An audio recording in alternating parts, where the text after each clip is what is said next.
Dwayne, I gotta know, what's it like making the transition from professional wrestling to a successful acting career? Come on, George. You don't have to ask me. You know exactly what it's like. I mean, you did the same thing, El Sucio. Hey, man, where did you get that? Oh, come on. You were my inspiration. I used to love when El Sucio would body slam opponents and you would say, hey, why are you crying? Yeah, man, but nobody knows me like that here. I needed the money.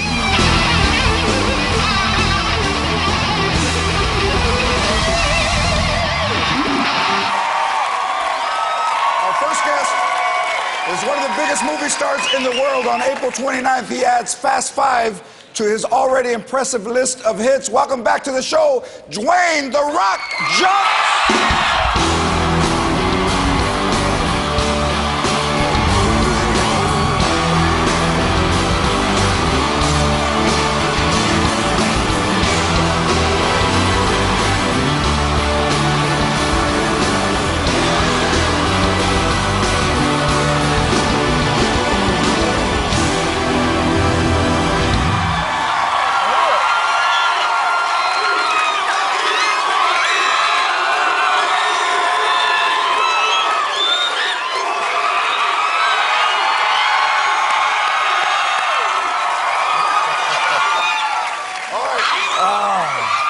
First of all, thank you. I'm as happy as they are that you're back. Seriously. Thank you. I love seeing you. Thank you. Thank you. So I know that last time you were here, you were going to Detroit for Thanksgiving to be part of the football game. I know that you started in football. I know you're passionate about football. Is a lockout, will we have football next year, in your opinion? I hope we have football next year. I feel we will. For a couple of reasons. I think, well, first of all, the big challenge right now is the fact that with this situation, the truth is both sides need each other. Both sides need each other. The owners need the players need the owners. The players want to, aside from making money, they want to achieve greatness, and the owners provide that platform for them. So, at the end of the day, I believe we're going to see, and plus I love the fact that they were forced into mediation. Government says, hey, you're going to bring your assets to the table, you're going to sit down, you're going to work it out. And you're not going to leave until we work it out. So I have a good feeling about it, and plus I have faith. I'd like to see it happen. Plus, as a fan of football, come on, we can't do that.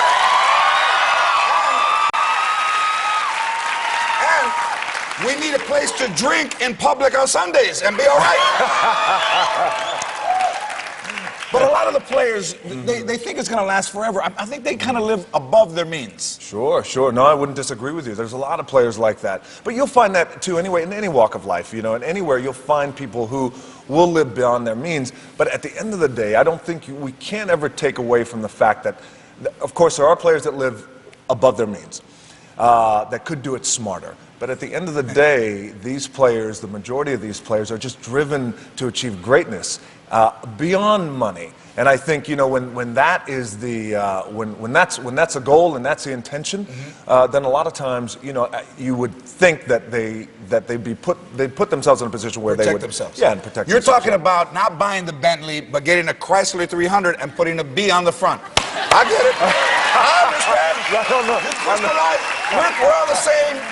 Come on. We got it. In the dark, and they all look the same. Now, I love this. You played for a team that wasn't professional, but had a higher profile than any professional team at that time. Where did you play college? I played at the greatest university ever, University of Miami, the Hurricanes. The Hurricanes. But the Hurricanes back then, we were bad. They were thugs. They were like the Raiders of the 70s. Thugs. We were bad. Intimidators. And you guys were in college. We were bad. We intimidated, we dominated, but we took a lot of pride in that. We took a lot of pride in trailblazing and how the game was played back at that time through we would intimidate teams and we would want to dominate teams. But also, too, we also had the thought process that a team was never going to outwork us. We were going to be the hardest working team in the country. And check this out. What we would do, for example, we would go into, so we had a big game against Florida State. So we would go into their Doak Campbell Stadium. And instead of going through your general practice, what we would do is we would do things a little bit different just to intimidate them. So as a team, we would kind of all line up. We're in their stadium. You got their staff. You got some players watching us. Instead of going through our plays, we would just start to give cadence calls. So, for example, the whole team, we would say things like, Let it go, baby. It's cable. Don't hold back, Dwayne. We would say, all us Canes, we got an itch. Florida State's gonna be our bitch. Like that. And we would repeat that. We would repeat it. We would do things like that. So psychologically, they might have even been beat before they hit the field. Just like that. Like that. You got me in a hypnotic trance. Now, did you even have a major in college? What was it? It didn't even sound like, did you go to class? Or? Yeah, I went to class on Monday. Monday was class day. Tuesday through Friday wasn't class. No. I did. I studied criminology, and originally I wanted to work for the Secret Service or the FBI. I couldn't see that. FBI is supposed to be undercover. As fine as you are, there's some.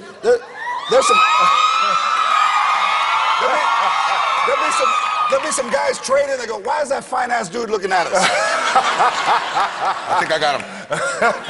Here's what I love. I love because I know you're coming back to wrestling. I love that you're doing that. I love it. Seriously, I love it. Thank you. Because you. Hold on.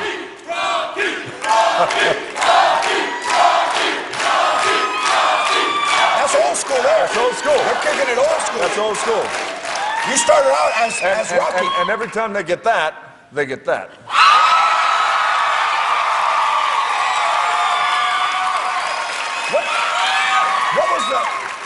What was the thinking behind going back to wrestling? Bottom line, I love the business and I'm passionate about it, and I had achieved everything that I was fortunate enough to achieve everything that I wanted to in the business. It was my way to give back. How could I give back? What could I do to give back to the fans? And in that process, I could go back and I could put on the greatest WrestleMania of all time. Barack being the People's Champ, we got the People's WrestleMania coming up. And plus, on top of that, I love making movies. I love that. But there is no other platform in the world that I can get that type of, generate this type of electricity and that type of. Immediately. Yeah, it's just like you with performance. And I love, where's your return going to be? The return is going to be Miami, Florida. My hometown, Miami, Florida. Yeah. How great is that going to be? It's going to be great. So let's take a look. Let's take a look at. I think it's Rocky that we're going to see. We found a vintage. I don't want to say vintage. We found some old school clip of Dwayne in action. Take a look right there. World title at stake. Lawler put the belt at stake. If Flex Cabana loses, he's out of the USWA, and they have been battling. Wait a minute. Yeah. What is That's El DeBarge. Where's El DeBarge? Can we zero in? That's Dwayne. You can't. His partner's in the picture. His partner's name's Jerry Curl. When we come back, Dwayne and I are going to talk about his new movie, Fast Five, and we will celebrate 420, and it will blow your mind.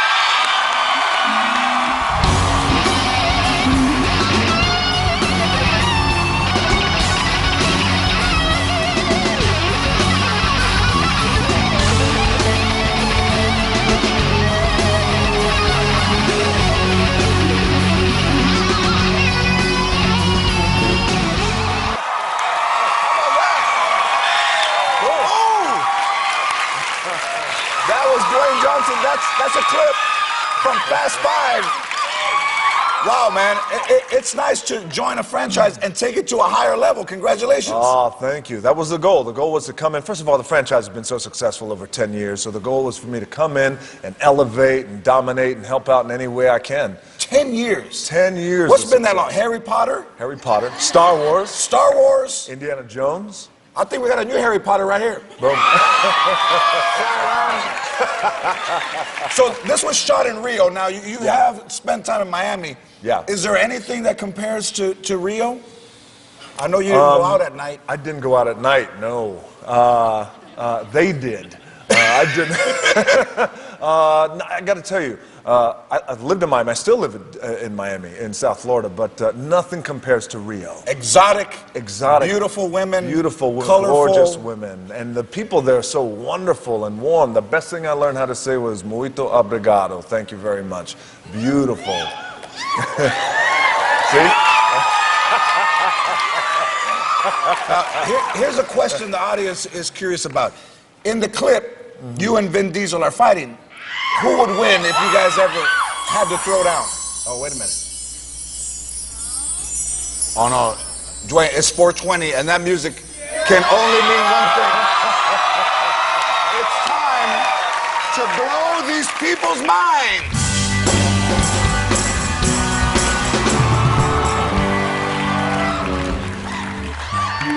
And because we don't condone drug use, we're gonna blow these people's minds with knowledge. Freaky, freaky knowledge. You see? You said that, you already started to blow my mind. Fact, there wasn't a single pony in the Pony Express, just horses. Also, there's no pandas in Panda Express, just horses. 20% of people aren't able to see 3D movies because of lazy eye muscles. And 100% of my garage isn't going to get organized due to my lazy Dwayne muscles.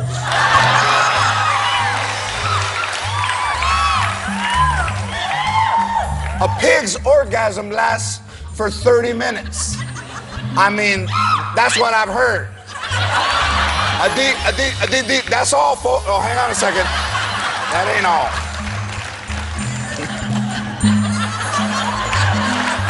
American Airlines saved $40,000 by eliminating one olive from each salad served. And Southwest saved $4 million by eliminating ceiling rivets. Wow, that blew my mind so hard, my mind ate a sandwich and then fell asleep, took a nap.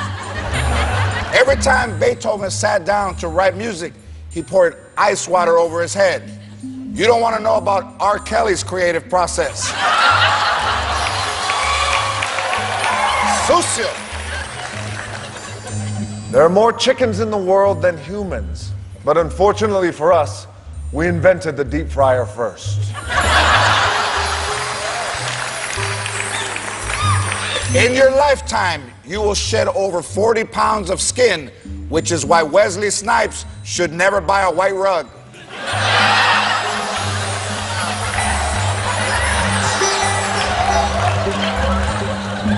That not only blew my mind, it bitch slapped my mind's ass with a car antenna.